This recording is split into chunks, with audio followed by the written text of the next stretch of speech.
Good morning, everyone. I'm excited to welcome you to today's presentation. We're going to explore the fascinating world of Susan Glaspell and her play Trifles. On this first slide, you'll see the title and author, Susan Glaspell and her acclaimed work, Trifles. Throughout this session, we'll delve into the themes, characters, and significance of the play. So, let's get started and uncover what makes Trifles such an important piece of literature. Today, I want to share some background about the person we're focusing on. She was born on July 1, 1876, in Davenport, Iowa, in the United States. Her life spanned quite a significant period, and she passed away in July 1948 at the age of 72 in Provincetown, Massachusetts. Her educational journey took her through notable institutions like the University of Chicago and Drake University, which helped shape her intellectual foundation. She was married to George Cram Cook from 1913 until 1924, and through her life, she was influenced by her parents, Alice Keating and Elmer Glaspell. These details not only give us a glimpse into her background, but also help us understand the environment and experiences that contributed to her work and influence. As we explore her story further, keep in mind how her personal history connects to her contributions and the broader themes of this presentation. Let's take a closer look at the historical and social context of Trifles. The play was written in 1916, during a time when women's voices, especially in rural America, were often dismissed when it came to legal and social matters. Women were largely expected to focus on household duties and had very little authority in public or legal affairs. The playwright, Susan Glaspell, was actually a journalist before she became a playwright, and her background is quite important here. In 1900, she covered a real murder case in Iowa where a farmer's wife was accused of killing her husband. That case significantly influenced her writing of Trifles, giving it a sense of realism and social relevance. Now, this was also a period when the women's rights movement was gaining momentum. Women were fighting for suffrage, the right to vote, which they eventually gained in the U.S. in 1920. This context is key because Trifles reflects feminist concerns by highlighting how men tend to overlook women's perspectives, dismissing their insights as mere trifles. It's a powerful commentary on gender roles and the importance of recognizing women's voices, which ties directly into the overall theme of the play and its message about gender inequality. So, for this slide, we're looking at the setting of the story. The play takes place in the kitchen of John and Minnie Wright's farmhouse. This setting is in a rural community, which is quite significant. It helps us understand the environment and the simplicity of their lives. The farmhouse kitchen isn't just a random choice. It's a space that reflects the domestic life and the quiet, sometimes isolated world the characters inhabit. This setting is important because it grounds the story in a familiar, everyday environment, yet it also becomes a backdrop for the unfolding drama. The rural farmhouse setting emphasizes themes of domesticity, isolation, and the contrast between outward appearances and hidden truths. Throughout our presentation, keep in mind how this setting influences the characters' actions and the story's overall mood. Let's take a closer look at the characters involved in this story. First, we have Mrs. Minnie Foster Wright, the woman at the center of the narrative. Then there's John Wright, her husband, whose presence and actions are crucial to understanding the situation. On the other side, we have Mr. Henry Peters, the sheriff, who is investigating the case. Mrs. Peters and Mrs. Hale are also key figures. They are neighbors and play significant roles in uncovering the story behind the events. Lastly, Mr. George Henderson, the county attorney, represents the legal perspective in the investigation. These characters are not just names. They embody different perspectives, social roles, and emotional investments in the story. Understanding who they are helps us grasp the underlying tensions and themes, such as gender roles, justice, and community dynamics that run throughout the presentation. As we explore their interactions, keep in mind how each character's viewpoint influences the unfolding narrative. All right, let's begin with the exposition, or the beginning of our story. So the situation here is that John Wright has been found murdered in his bed. The cause of death was strangulation with a rope. This is a very troubling and tragic crime. Now, the prime suspect in this case is Minnie Wright, John's wife. As we look at the initial attitudes during this investigation, it's important to note that the men involved are taking charge of the case. They're leading the investigation, making the decisions. Meanwhile, the women present are expected to sit quietly on the sidelines. Their role is mostly to gather some belongings for Minnie, perhaps as a sign of respect, or just to help her through this difficult time. This setup reveals a lot about the social dynamics at play and how gender roles influence the investigation process. It's a key point because it frames how the case is approached from the start and sets the tone for what's to come. Understanding this beginning helps us see the broader themes of gender expectations and societal roles that run throughout the story.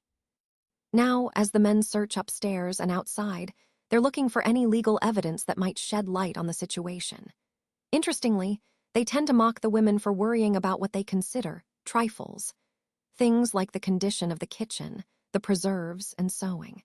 They dismiss these details as insignificant, but in reality, these small domestic things reveal a lot about Minnie's life and state of mind. Mrs. Hale and Mrs. Peters, left alone, start to notice some meaningful details. For example, they see broken jars of preserves, which suggests that Minnie cared about her household chores despite her difficult circumstances. Then there's the unfinished sewing on a quilt. The uneven stitching hints at Minnie's disturbed mental state, perhaps reflecting her emotional turmoil. And finally, they observe the empty birdcage with a broken door. This detail subtly hints that something may have happened to Minnie's pet, adding a layer of intrigue and emotional depth. These small clues are vital. They reveal what the men overlook and help us understand Minnie's world better. Let's take a moment to reflect on Minnie Foster before her marriage. She was truly a cheerful and lively young woman, well known in town for her bright personality and sociability. People saw her as someone full of energy and joy. She had a beautiful voice and loved to sing in the choir, which for her was more than just music. It was a symbol of freedom, happiness, and self-expression. Minnie was also pretty and outgoing, someone who truly enjoyed being part of the community. She didn't isolate herself. Instead, she actively mingled with others and engaged in social activities.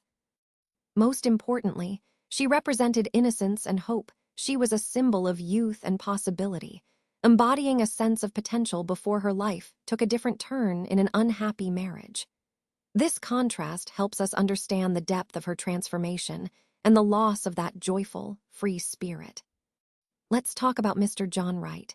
He's described as cold and joyless, which really highlights how emotionally distant he was. He was seen as a hard man who didn't care much for social life, laughter, or music, which are often associated with happiness and human connection. Now, this emotional coldness ties into the next point, being emotionally oppressive. He denied Minnie any joy, freedom, or companionship. Mrs. Hale's remark about him being like a raw wind that gets to the bone really paints a vivid picture of how harsh and unfeeling he was, making it clear that his presence was almost physically oppressive. This brings us to his controlling nature. One of the most significant acts that exemplifies this is when he kills Minnie's bird. That act silenced what was perhaps her last source of happiness and freedom, symbolizing how he tried to control not just her actions, but her very spirit. Finally, while Mr. Wright was respected as an honest farmer in the community, he was not warm or kind. People might have looked up to him outwardly, but he was also feared. His reputation was built on honesty, but not on kindness or warmth. All of these points connect to the bigger theme of the story, how control and emotional repression can have devastating effects.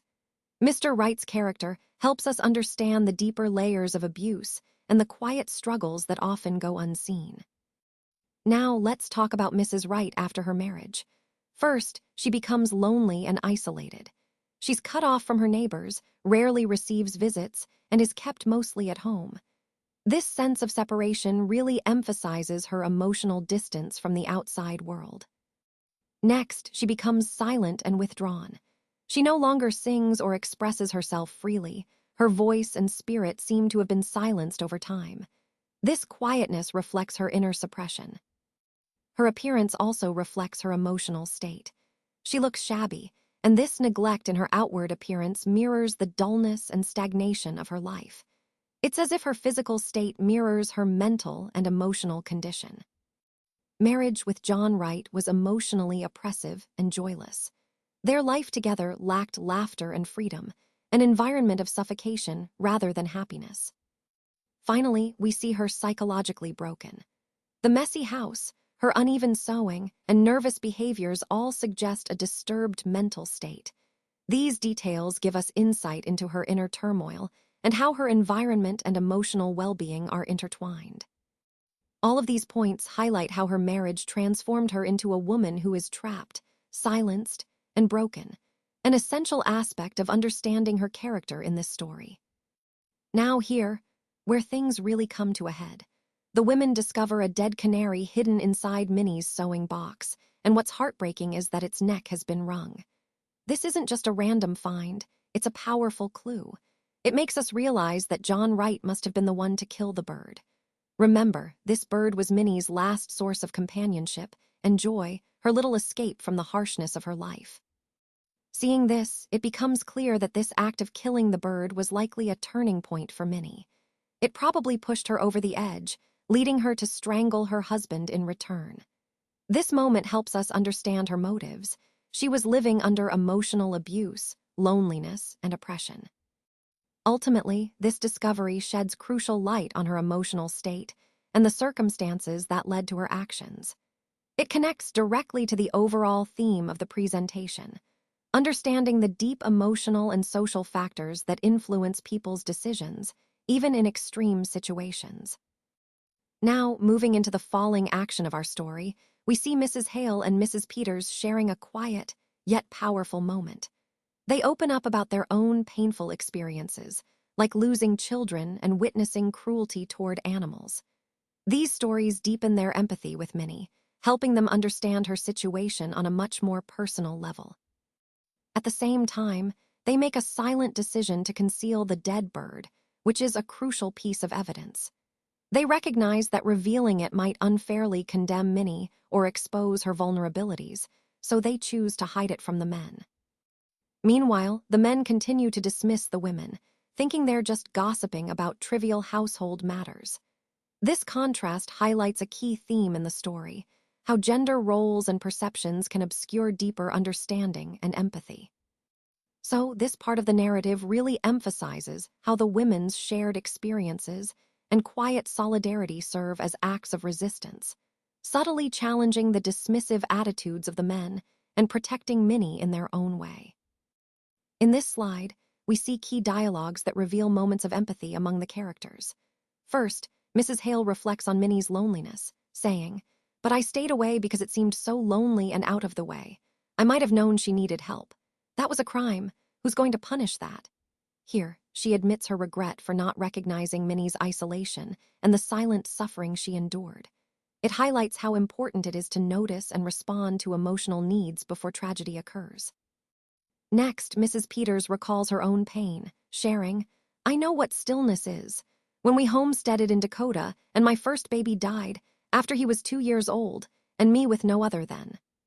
This personal story helps her empathize deeply with Minnie's grief and quiet suffering, showing that shared pain can foster understanding. Then we see Mrs. Peters linking her childhood trauma to the dead bird, saying, "When I was a girl, my kitten, there was a boy took a hatchet, and before my eyes, if they hadn't held me back, I would have hurt him." This reveals how past trauma can resonate with present feelings, emphasizing the depth of her emotional experience. Finally, Mrs. Hale defends Minnie's spirit by comparing her to a bird. Come to think of it, she was kind of like a bird herself, real sweet and pretty, but kind of timid and fluttery. How she did change. This contrast between past innocence and current timidity underscores how difficult circumstances can transform someone's spirit. She then suggests, "Tell you what, why don't you take the quilt in with you?" It might take up her mind, showing compassion and a desire to comfort Minnie in a gentle, practical way.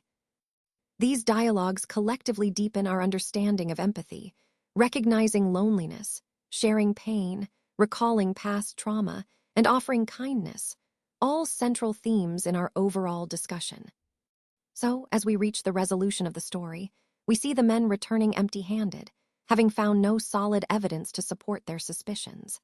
This highlights how they underestimate the women and dismiss what they consider trivial details. The county attorney even jokes about the women worrying over trifles, not realizing that these small details actually hold the truth. It's a powerful moment because it shows how the men dismiss the women's observations, yet those trifles reveal the real story. Meanwhile, the women share a quiet moment of solidarity. They choose to protect Minnie by hiding the dead bird. This act of camaraderie is crucial because it underscores their unity and the subtle rebellion against the male authority. And then, of course, the play ends with that striking irony. The fact that the women, who are dismissed and underestimated, are the ones who truly understand what happened.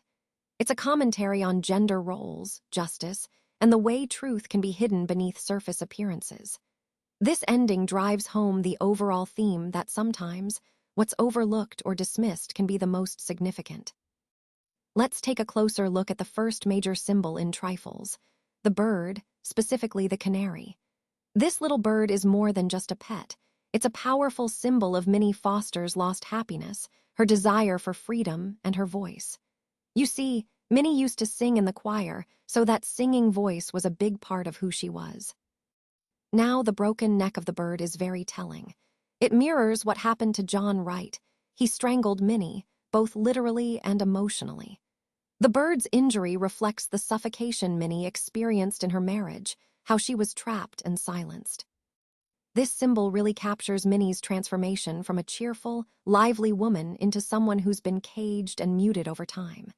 It's a poignant reminder of what's been lost and what might have been if she had been free to express herself. So, in essence, the canary isn't just a bird.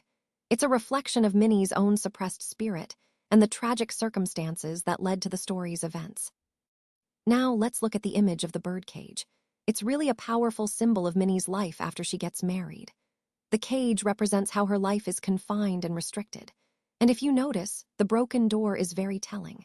It suggests a violent act, John Wright killing the bird, and also reflects Minnie's own desire to break free from those constraints. It's a metaphor for how women, especially in that time, were often trapped in restrictive roles. They were expected to conform and stay within certain boundaries, much like a bird in a cage. This symbol really ties into the overall theme of the play, highlighting the struggle for freedom and the underlying tension between societal expectations and personal desires. Let's take a closer look at the quilt. This piece is really a window into Minnie's mental state and her attempt to find comfort through domestic work. The uneven and erratic stitching you see is particularly telling. It reflects her anxiety and the disturbed mind she was experiencing at the time of the murder. It's like her subconscious is manifesting in this craft. What's especially interesting is how women interpret this quilt as evidence of her emotional breakdown. They see the irregular stitches as a sign of her distress, but the men tend to overlook these signs altogether. This difference in perception highlights how emotional cues can be misunderstood or dismissed, depending on who's observing. In the broader context of our presentation, this quilt symbolizes the internal chaos Minnie is going through, something that is easily overlooked if you're only paying attention to the surface. It reminds us to look beyond the obvious and consider what might be happening beneath the surface in these complex emotional situations. Let's talk about the kitchen and household items, which are more than just tools or spaces. They serve as powerful symbols of women's world and their daily labor. Often, men tend to dismiss the kitchen as irrelevant or insignificant, but in reality, it holds much deeper truth. The kitchen reflects how society tends to ignore women's experiences, even though those experiences are rich with meaning and importance. It's a space where everyday life unfolds, and through it, we can see the resilience, skills, and stories that often go unnoticed. Recognizing this helps us understand how women's contributions, though sometimes overlooked, are vital to the fabric of society. This ties into the broader theme of our presentation, how seemingly mundane aspects of life can reveal profound truths about gender roles and societal values. Now let's look at slide 19, which features the broken jars of fruit. This image is a powerful symbol of Minnie's hard work and care. She's put so much effort into preserving her fruits, which reflects her dedication and nurturing nature. Unfortunately, cold weather has destroyed her jars, and symbolically, this also represents her cold marriage. It's a reminder of how external forces can undermine women's efforts, making their achievements fragile and easily overlooked. These jars symbolize the fragile efforts women often make, things that are easily ruined or dismissed by others. The men in the story might laugh at the broken jars, not fully understanding their true significance. But the women, of course, recognize what these jars stand for. They see the care, the love, and the effort behind them. This imagery connects to our overall theme of recognizing the often unnoticed or undervalued work women do. It highlights how their efforts can be fragile, yet meaningful, sometimes destroyed by circumstances beyond their control, like the weather or societal expectations. It's a reminder of the importance of understanding and respecting these quiet sacrifices. Now let's talk about the rope used in the murder. It's a powerful symbol of strangulation. On one level, it represents the physical act, John Wright's death, but it also carries a deeper emotional meaning. It reflects Minnie's suffocation within her marriage, how she might have felt trapped or overwhelmed over the years. What's interesting is how strangulation differs from other weapons like guns or knives. It's much more personal and intimate. It's a slow, deliberate act that can symbolize years of anger or frustration that have built up silently. Unlike a gunshot or a stab, which are quick and external, strangling is about control and emotional suppression. This contrast helps us understand the underlying themes of the story. It's not just about the murder itself, but about the emotional and psychological dynamics at play. The rope, then, becomes a powerful metaphor for the suffocation Minnie experienced, both in her marriage and perhaps in her life overall. Let's take a moment to explore the themes in context. First, we see the contrast between gender roles, men versus women, and how they operate in public versus private spheres. Men are often seen in the public domain, seeking legal evidence, while women navigate the private sphere, uncovering emotional truths that are just as significant. Next, there's the distinction between justice and law. The men focus on legal evidence, on the letter of the law, whereas the women are more attuned to uncovering emotional truths that speak to their lived experiences. This highlights a deeper understanding of what justice truly means beyond legal definitions. Then we have female solidarity. The women in the play understand and protect each other in ways that men can't quite grasp, highlighting a bond rooted in shared experiences and mutual support. Lastly, the theme of silenced voices reminds us how women's experiences were often overlooked or dismissed as mere trifles. This plays into the broader idea that women's stories and truths were undervalued in society, which the play powerfully critiques. Overall, these themes connect to the larger message of the presentation, shedding light on the gender dynamics and societal structures that shape women's experiences and voices.